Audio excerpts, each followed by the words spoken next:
Alright, and we are back. We just drew all the fires and scans we can't notice. Obviously can't do anymore. So we're going to go ahead and cast fire on this lovely guy. And finish him off. And the great thing about casting straight from the draw menu is that it doesn't use any of the magic you have in your inventory. It steals it from the enemy and uses it on the enemy. Very nice little feature to have. We're going to head down to the beach, maybe, if we can make it down to the beach, and fight there. Actually, this is a good guy to encounter right here. I think we can draw Blizzard from him, which is a very nice ability to have, seeing as we are just about to enter that fire cavern. Yep, Blizzard and Cures, wonderful. So I'm going to stock up on 100 Blizzards and Cures, and I'll see you guys in just a minute here. Alright, we are back once again. We just filled up our Cures and our Blizzards, as well as we already filled up our scans. One amazing thing about fighting creatures that you can draw Cure from, you can go draw, Cure, cast it on yourself. So you really have next to no fear of ever dying against an enemy as Cure. It's actually nice we found this guy out here. If you don't find one of these guys, you can go into the forest. That's just kind of I don't know, I want to say it's east of the garden? No, yeah, east of the garden. And that forest there also has a T-Rex you can encounter, which obviously is kind of a pain. And he will most definitely kill me at this level. So awesome we didn't have to go to the forest. Although I want to say we may have to, but we'll get to that when we get to that. We're still going to go ahead and walk down to the beach, and I don't remember what I can draw from these guys down here, but it may be something that we really need to have. Oh, something else. Squall, he has a gunblade, essentially a revolver attached to or a sword attached to a revolver, however you want to put it. So when you attack, if you pull the R1 trigger at the proper time, it'll deal 50% more damage. So watch the, oh, I missed that one. Normally that one is just a normal, like a slice looking action. But for this, like, no, let's not gonna get it. There will be an explosion, so to say, in the animation once you get the, there you go, like that. That's 50% more damage. So if you get the timing down for that, that is tons of extra damage for almost no effort. So, oh, I totally forgot some. Two things actually. Gonna go and do this. GFs, as I mentioned earlier, they have their abilities. And you go to the GF and you select your ability and go to learn. I was silly, left it on summon magic plus 10%, which is not something I'm interested in getting because I'm going pretty much straight. I'm going to use basic attacks. I'm not going to use the GFs in combat all that often. So pretty much, we'll explain magic junctioning in just a bit. But this one allows you junction 8 HP, vitality, magic. These here are abilities. So it has that little, almost looks like a crown next to it. That's an ability, so that'll actually be available in combat. So magic GF draw item. The one we want to learn is card, which allows us to turn enemies into cards that we can play in triple triad. Also, if you card an enemy in combat, you won't receive experience from that battle, or from that enemy rather, so that is a great way to avoid getting experience and leveling up. This right here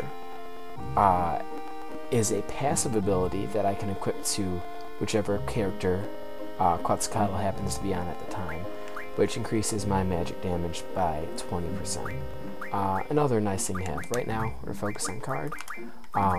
Boost just overall increases guardian force damage and whatnot. And Thunder Magic Refine allows us to turn an item into magic. This will play a huge role in just a bit here. I'm going to show you guys one of the easy ways to max out Squall's strength. Not max it out, but to greatly increase his strength using the Thunder Magic Refine.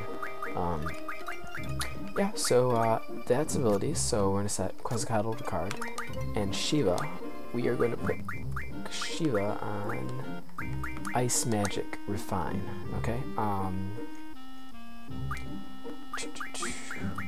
And yeah, we're going to go back out and,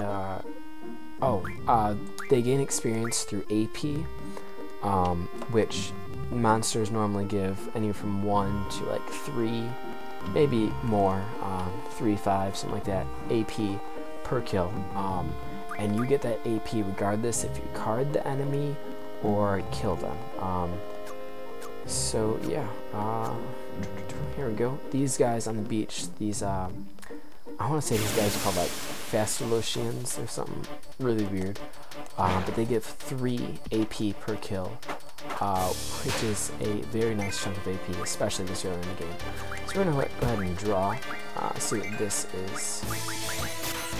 And that is sleep. Okay, that's a good one to have. What we're gonna do, what I like to do is normally eliminate or reduce the number of enemies to 1. That way I just have less creatures attacking me and all that fun stuff. Makes the game a little bit easier. So we'll quickly kill this guy here, and then we will go ahead and draw 100 sleeps for each character. Now something that's cool that'll come into play later on in the game is junctioning status effect magic. I haven't really entirely explained junctioning, but I'm drawing sleeps from these guys, and if I draw enough sleeps, I can junction them to my status attack and actually cause enemies to fall asleep just by attacking them as normal, which is very nice to have. Just a nice little perk, you know, to have enemies go to sleep. Doesn't work too well on bosses, but most enemies it does just fine. So I'm going to go ahead and skip this next little portion as we finish drawing up the rest of these sleeps. And I'll see you guys in just a minute. Alright, here we are again. I just maxed up on my sleeps. You know, sleep is a really cool looking star fluffy thing on the enemy. Doesn't really work on these guys because they have the magic sleep anyway. So we're going to go ahead and finish this guy off, and then I will explain magic junctioning to you, because we are nearly ready to head into the fire cavern.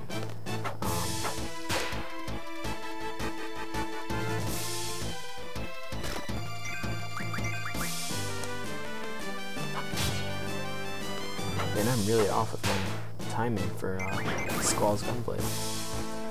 Alright, into the victory sequence. And now look at GF's received 6 AP. So that's 6 ability points. I think the those little flying bug things we encountered earlier gave 1, and that blue thing gave us 2. But these guys each give us 3. So they're a really good way to boost your AP right off the bat, especially if you you card them. That way you won't get any experience from them. So it's just free AP as long as you have the time to go through with the battle. So yeah.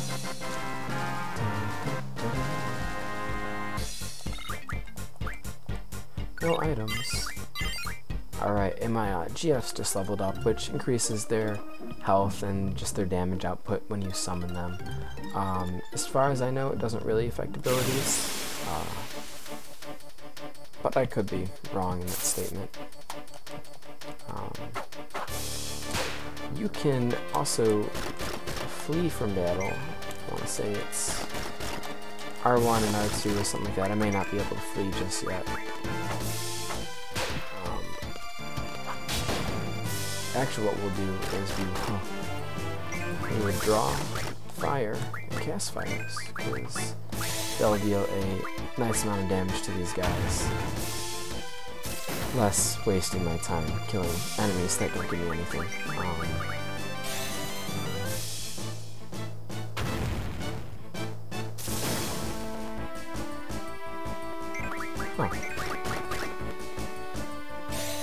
I guess draws can fail, apparently. So yeah, I don't know what caused those to fail, but they did. Alright, and really quickly, I'll actually show you guys magic junctioning before we get to the fire cavern. Menu, junction. We'll do squall first, because that may make a bit more sense. And junction magic. Now we go down. See how some of these are grayed out, and this one is white. That's because Quetzalcoatl has the magic junction ability. Now I can set a magic that I want to this ability and increase the stat. So normally 7, hey, bump up to 17, and that's for my magic damage. That's basic magic junctionings. We'll go ahead and throw, I think Cure is going to be our best. Yeah, throw Cure there. This is elemental attack and defense, so if I put fires or fire-a-guz here, that will actually give my weapon fire elemental damage. Elemental defense, same thing, if I put fire there, it'll reduce fire damage by a certain percentage.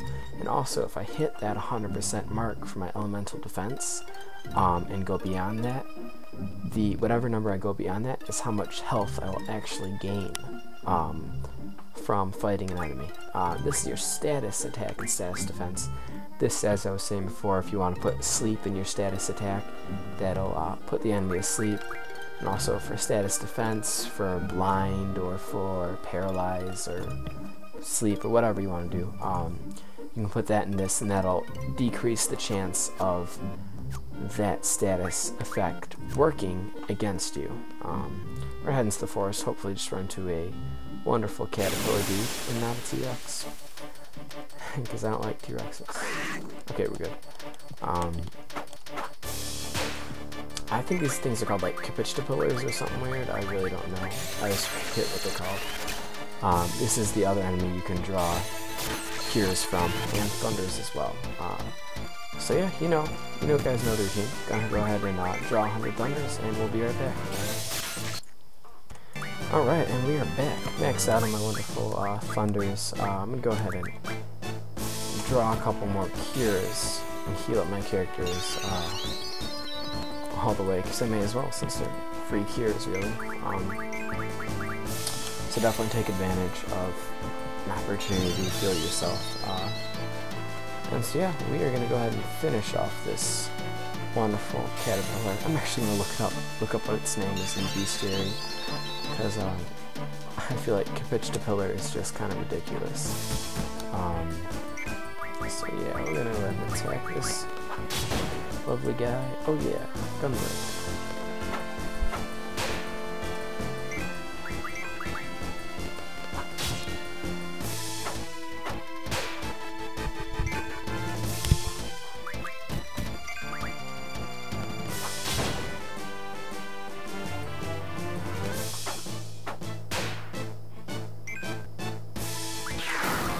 There we go. That's a caterpillar down.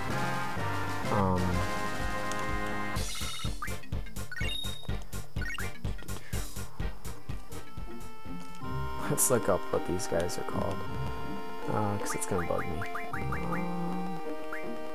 Maybe it's in here. Do I have one in here? Okay. Caterpillar. Caterpillar.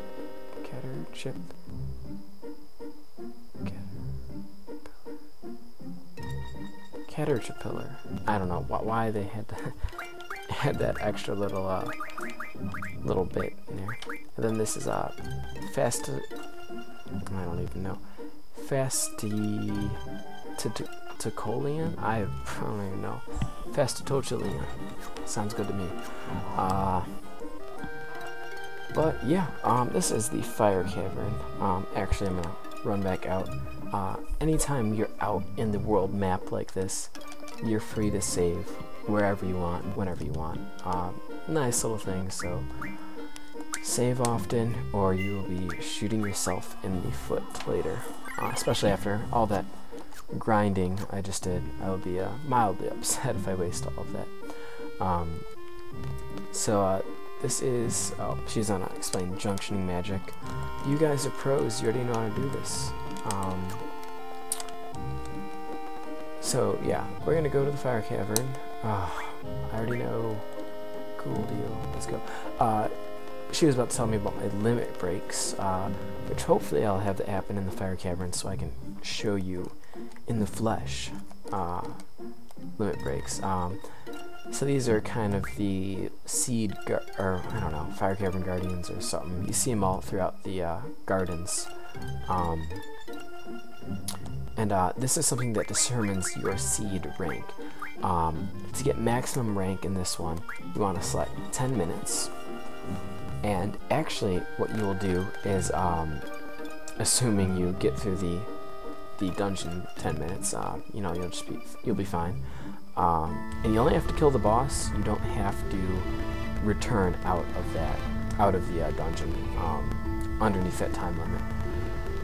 So when you go and fight the boss, it is actually a guardian force that you collect.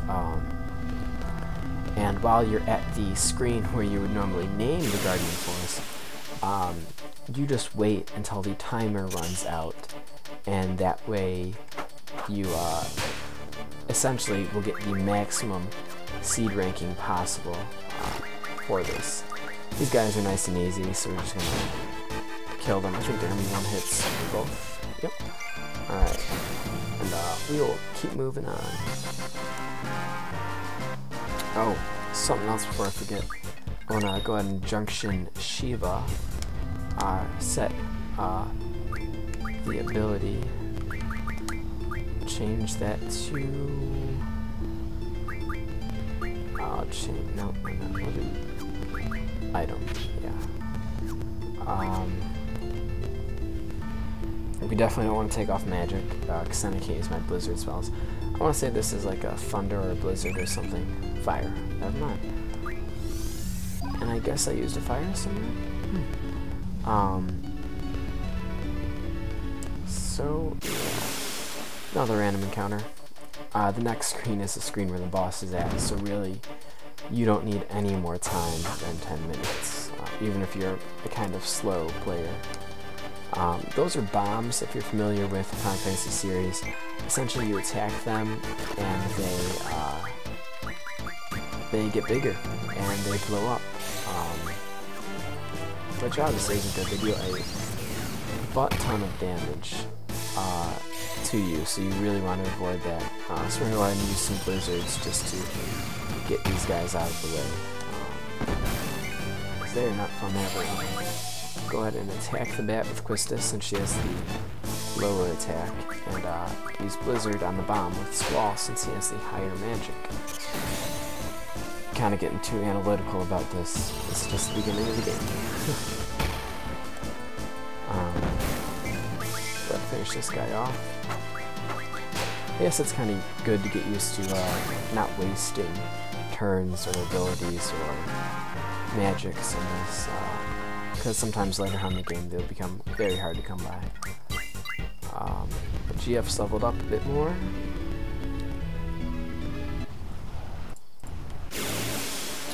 And a random battle. More bats.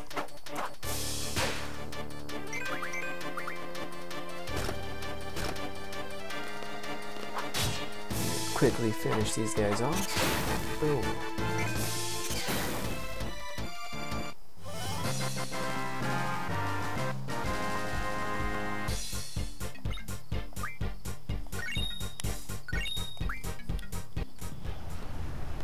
Let's hope we can just get through this without any battles. Sweet deal.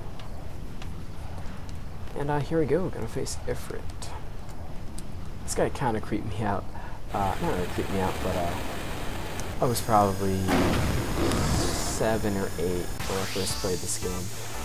So I'm like, oh, Ifrit, crazy demon dude, and yeah. But not too scary anymore, I must say. I'm gonna go ahead and use my Blizzard Magics on him, obviously for the elemental advantage, and I'll have Quetzalcoatl use Shiva.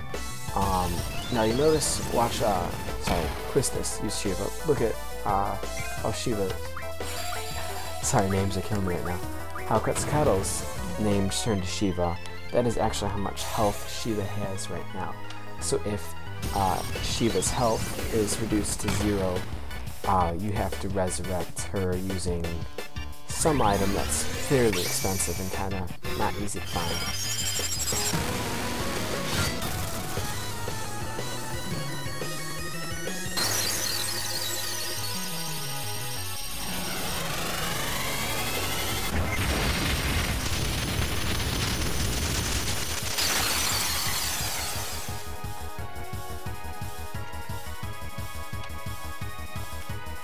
And Ifrit obviously is kind of upset that you have Shiva. Oh, I don't want to use Shiva, whatever.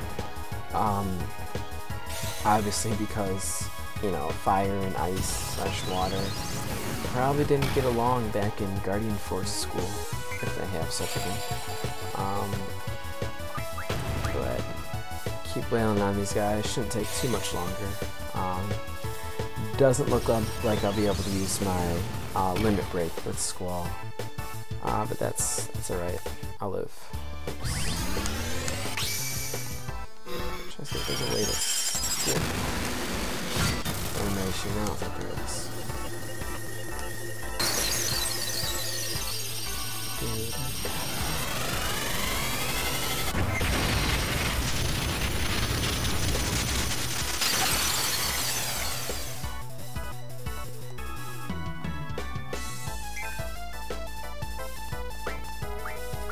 Alright, that means he's right about dead. That's nice. He is cute. How cute.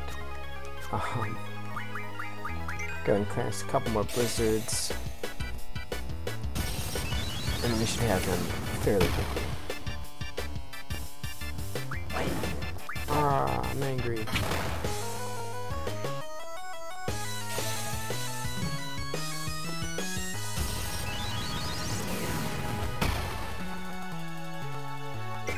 Oh, I'll show you guys the scan ability real quick. It's a nice, wonderful little thing.